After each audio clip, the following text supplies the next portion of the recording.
Konsensya ka, ginagamit ka ng acting 101? Nagsori-sori ka kay Picoy? Nilamon ka ni Jinggoy? Na dapat wala na yung Senate na yan. Pati Congress, wala ng gobyerno ang Pilipinas. Sayang ang mga taxes, ang mga remittance ng OFW na nilalamon yung mga yawa mo. Masahol pa kayo sa Gigimonyo. Tandaan nyo yan. Mga jutang ginimis kayo. Natakot ka, Senator Bato? Takot ka kay Lisa? Bakit si Kumar ipinatawag mo? Bakit si Lisa hindi pwedeng ipatawag? Sino yung inayupak na yan? Sino yan, Bato? Sino yan? Sangkot sa kidnapping, sangkot sa smuggling, protektado mo?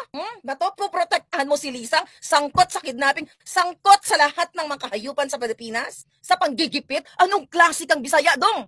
Dudurugin kayo ng taong bayan. PDS ni Morales? Ang intensyon nyo bulihin ang isang Morales na may death threat galing sa Malacanang. Walang hiya kayo. Napaka-gigimonyo nyo imbes na protektahan nyo ang Pilipino. Bulihin nyo pa. Senator Bato, kasama ka dito. Wala kang pakialam. Hindi mo siniseryoso. Yung video, sinabi mo, oo, nakita ko. Kumbaga, ina-acknowledge mo na totoo yung video. Pero wala kang ginawa. Hindi mo nga binigyan ng proteksyon si Morales. Anytime pwedeng gorgorin, ibangag. Ganyan na lang ba, Pilipino?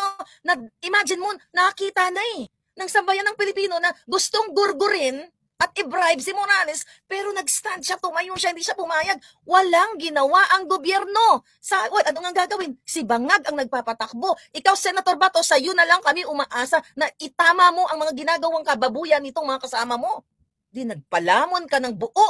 So pinakita mong mahina ka. Ng babaeng yan na lumulunok ng pera ng bayan, nagpanalo sa loto, nag-loan better, kumukubra ng pera ng bayan, hindi mo nakikita.